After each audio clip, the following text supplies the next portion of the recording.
Hello YouTube. I'm back again. Today I want to talk about books like this one right here. This is how it works. It's part of an encyclopedia set that I got, and it tells you how things work. Okay. And the reason I'm mentioning books is because if you're a prepper, you need to have books. See, like this is the handyman encyclopedia, you know. So when you start to get water, food, firearms, bow and arrows, knives, generators, get books. I know most of us got Bibles already. I got Bibles all over the house. But you also need books on do-it-yourself stuff. Like they say, do it yourself. If you don't, you're going to be in big trouble if something happens. You won't be able to go to the internet because the internet won't be working.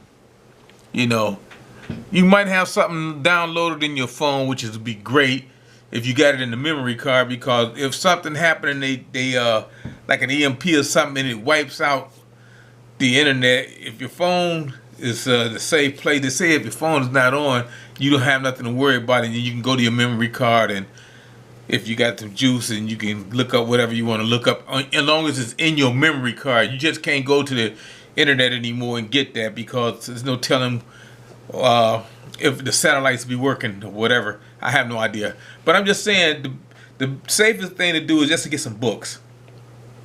Go out and buy you a book, look on the internet and buy you a book. Get you a how to do book, a handyman book, or how things work book, so you won't be in too big of a jam if something happened.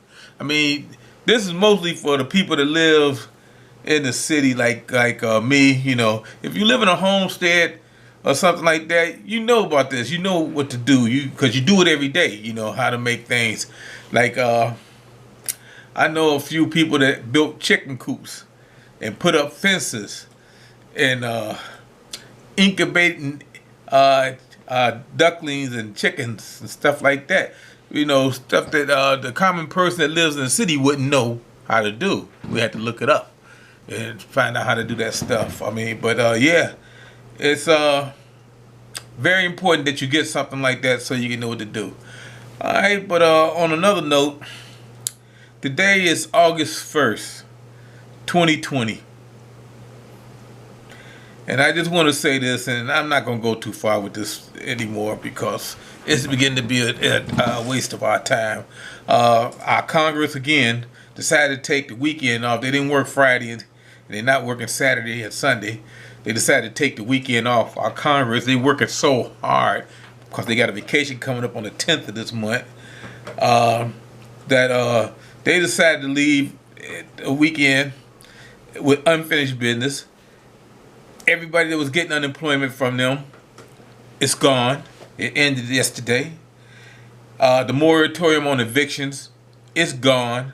It ended yesterday. I expect to see the banks repossessing a lot of homes and stuff come Monday. I expect to see a lot of marshals out there putting people's stuff on the curb, putting them out. And I expect to see refugee caravans in tent cities to start to form because of our Congress. I'm gonna just say this, and it's beginning to be sad because I'm beginning to be political, and I don't want to be political. I don't care who's in charge. I just know one thing: we'll forgive a mistake, but we won't forgive neglect. And to me, Congress is neglecting the people. You know, they know these people need this stuff. They know way back when they needed this stuff, and now they wait until the last hour, the fourth quarter, to try to do something, and they not doing it. They too busy fighting. And I hope, oh man, I hope that people remember this when it comes time to vote for these people, because they're gonna lie. They're gonna say it wasn't my fault. They're gonna point the finger. You know, they always do. It seems to have an excuse for everything Congress does.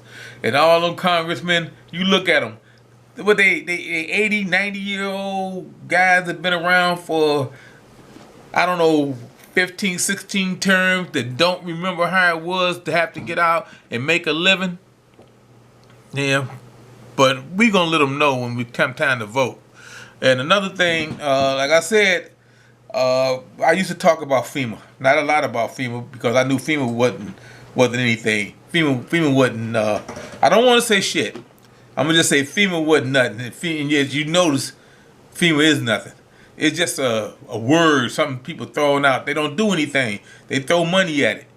So they do the same thing that Congress do. They throw money at it. But Department of Homeland Security is something to fear, because when these people lose their homes and end up in these refugee caravans and living in these tent cities, Homeland Security got an army now. I always knew they had an army. They had a small army. Now their army done tripled. Now they got a nice sized army. And when it's come time to enforce all these rules and regulations that's going to be coming down the pike, that's who's going to be doing it. The Department of Homeland Security. They have an army. So like I told you, don't worry about FEMA, because FEMA worked for them. And worry about these guys, because you can see in Oregon and Seattle, that was just a testing ground. The real fight is coming in November. And on that note, I just want to say this. The economy crashed. I don't care what they say. Anytime your economy dropped over 30 points, it's through. I don't know how they're going to get it to come back, but it's through. I mean, throw money at it, do whatever you want. It ain't going to make no difference. Welcome to Venezuela. Thank you, YouTube.